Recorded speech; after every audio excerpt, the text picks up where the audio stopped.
ṣe kábíyèsí o. Ẹ̀kọ́ mi sọ bẹ́ẹ̀ lẹ́ẹ̀kan sí ẹni kábíyèsí o. His Royal Majesty Ọba Sikirullahi Ayinde Williams in our midst, Oṣù October 1. Wọ́n ti wọ orin kábíyèsí fún ayẹyẹ yìí. Kábíyèsí wọn lọ lé àwọn ọmọ aláìníyá wọn tó lọ pèsèntì ẹ̀bùn fún wọn. Akínyẹlẹ́rì eléyìí oní ìkànnì àjọ ṣe é. Honorable Abdulrasaq Ajala Olúṣọlá Àjàlá.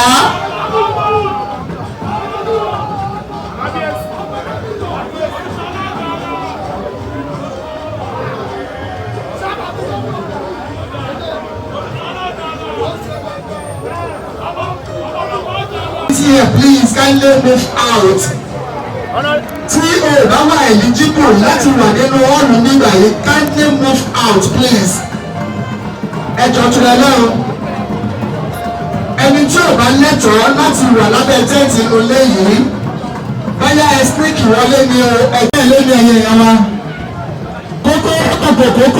Kókó kí ló ń ṣẹlẹ̀? No problem. Oníyà ìtúkàsí.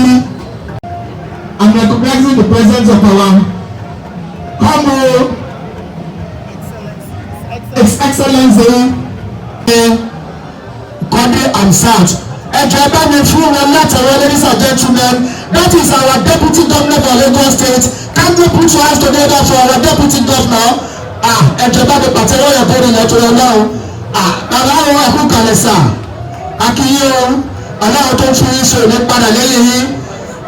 Àwọn ọ̀dọ́gbọ́n mẹ́ta sí wọ́n wà nígbà yìí a máa kí ní kọ̀ọ̀kan. Bẹ̀tí mi ò ní gbàgbé láti kí His Excellency the Governor of Lagos State.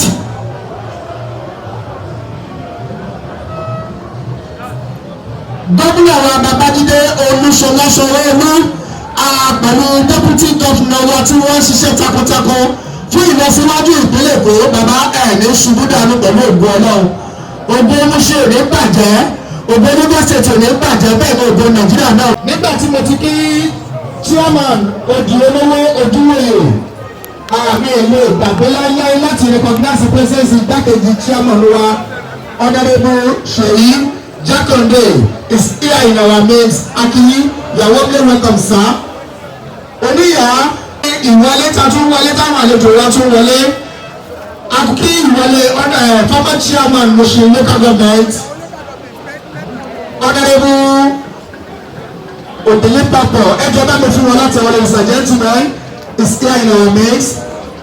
Papo straight bàbá àgbàlagbà kẹ̀kẹ́ fún wa sà.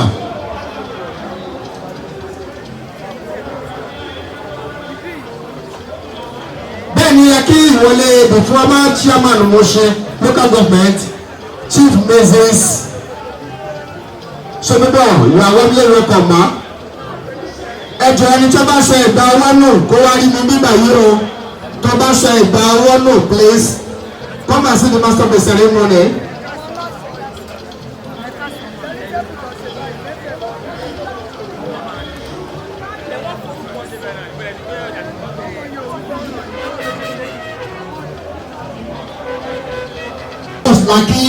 Akí gbogbo àwọn staff ojúwèé pátápátá, àwọn councillors pátápátá, supervising councillor pátápátá, àwọn PAs gbogbo yín la kí, ẹ̀yẹ́ ẹ̀sẹ̀ gbogbo yín náà la kí. Aláwọ̀ bá láàrin ló bá wa ṣe pẹ̀lú ògùn Ọlọ́run.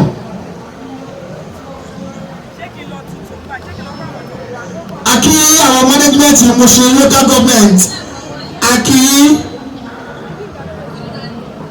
leader Mushin local government àti gbogbo àwọn councillors ibẹ̀ àti gbogbo àwọn CAPA àtàwọn staff rẹ̀ ní Mushin local government gbogbo yín náà lákì.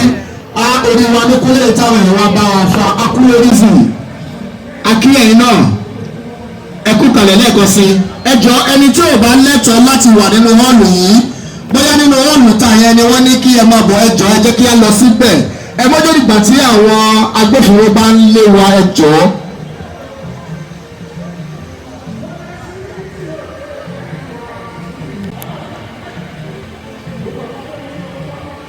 Ẹjọ́ ẹ jẹ́ kí á máa jókòó torí àṣetán láti bẹ̀rẹ̀ ètò tí ẹ bá wà gbọ́ wá rí pé ọjọ́ ti lọ. kẹ́mọ̀ wọlé kẹ́mọ̀ rámà.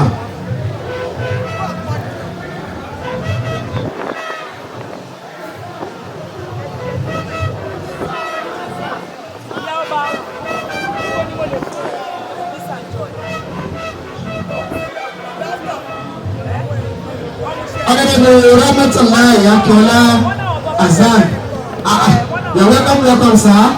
Káyọ̀sí wá ṣe bẹ́ẹ̀ lẹ́kì olówó. Bàbá Ṣèlú Àfọ̀dé olówó is an income man, is now in our midst. Bàbá Ṣèlú Àkábíyèsí ṣe bẹ́ẹ̀ Kábíyèsí láti ń bí àwọn ohun tí wọ́n tó rẹ̀ lẹ́kì olówó. You're warmly welcome sir.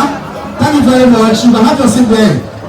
Ní òbí olówó lákùnrin lébìnrin gbogbo yìí nà lákì àfi alága wa ní òbí olówó àfikí gbogbo ẹni APC members gbogbo àwọn APC members lákì àfúkàlẹ̀ náà kan sí Kábíyèsí. bàbá wa tún tàṣí wọn jẹ́ party chairman ní òbí olówó APC akínyẹ àfúkàlẹ̀ sà.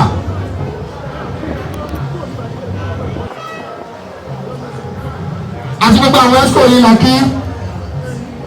Esco APC Odolo Akiyi ìyá wa Rahmatullahi Akiyi o chairman lórí Adó local government. Sọ̀tún Akeem Òṣogbo Akeem mo kí yín o ẹkún ìtàlẹ̀sàn.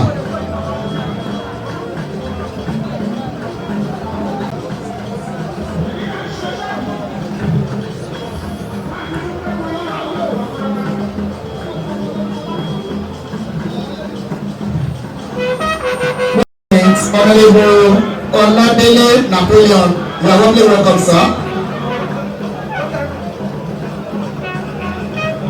Ọbáfẹ́ Ramsat, the deputy governor of Lagos State. Dayo bí Dayo ló kí ẹ àṣàlọ́ ti ibẹ̀ ẹkún iṣẹ́ takuntakun.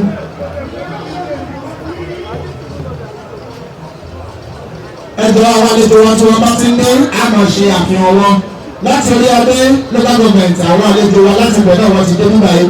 Wọ́n ní chief of staff ní ètò olówó Honorable Martins Elijah Akiyi Ẹ̀kúnkalẹ̀ Alhaji Razak Ọlọ́jẹ̀dẹ̀ secretary ìtòní local government ní orí Adé àti engineer.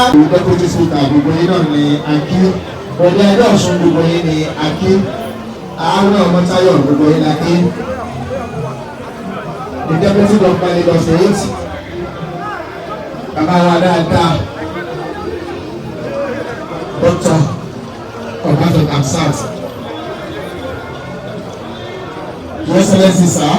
Èmi ìlẹ́gbẹ̀ẹ́ yìí ẹ̀mí kò sálámà sí ìsàánú láyà lẹ́kọ̀ọ́.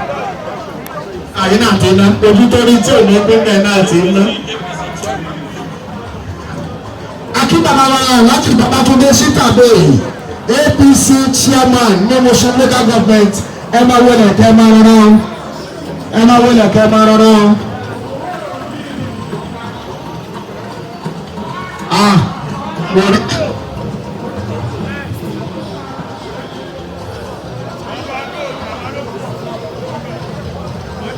Incoming, inshallah.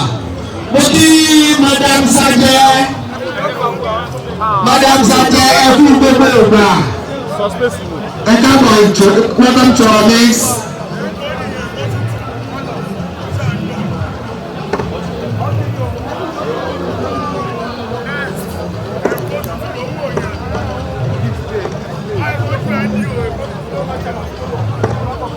Mágẹ́ kọ̀ọ̀kan.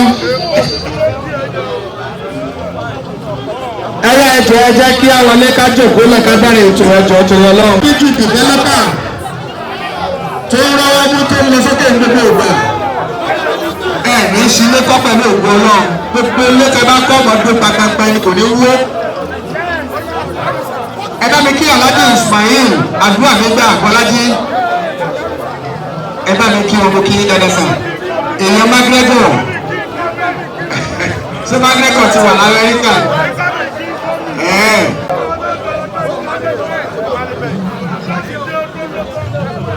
Bàbá Ṣèlú Àfọ̀dé olówó all the way from India.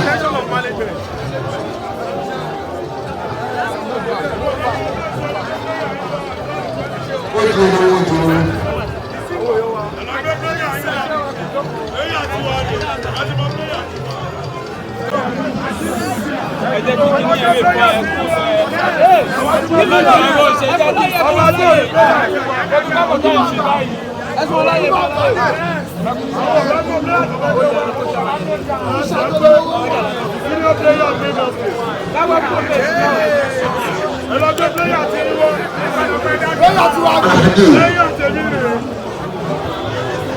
Olúṣọlá Àjàlá,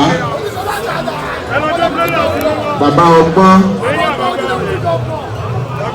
ìlànà àmà ìṣàkàlà, ìbá mi tọ́jú bàbá lọ́dà mi dáadáa, ìgbọ́pìtì, ìfàṣẹ́ra, ọ̀dọ̀ ẹ̀bí ṣòwò jáde ń bò.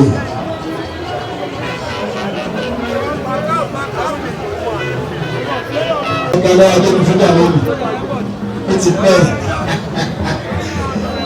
Yáà, òní bàjẹ́ pẹ̀lú ìgbọ́lọ́. Gbogbo ẹ̀yẹ ẹgbẹ́ ẹ̀rọ ọba Akínyí. Oríire. Mo ní Captain K.A. Ọlátúndé retired. You are warmly welcome to our base. Then Chief Christina. Christina Modi. Kanan from India.